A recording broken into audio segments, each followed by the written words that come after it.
If you're experiencing FPS drops in Apex Legends, there are several steps you can take to improve your gaming performance. Follow this guide to optimize your settings and enhance your gameplay experience. Step 1. Update graphics drivers.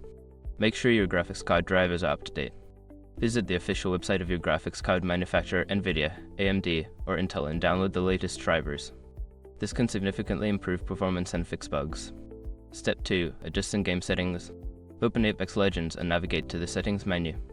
Lower the graphics settings such as resolution, texture quality, and shadow detail. Setting these to low or medium can help increase FPS and reduce lag. Step 3. Optimize launch options. Right-click on Apex Legends in your game library and select Properties.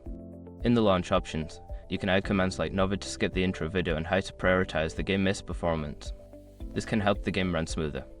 Step 4. Close background applications. Before launching the game, close any unnecessary applications running in the background. Programs like web browsers, streaming services, and other games can consume valuable system resources, leading to FPS drops. Step 5. Monitor system performance. Use tools like Task Manager or MSI to burnout to monitor your system's performance while playing. Check for CPU and GPU usage temperatures and memory usage. This can help identify if hardware upgrades or further optimizations are needed. By following these steps, you should see an improvement in your FPS while playing Apex Legends. Enjoy a smoother gaming experience.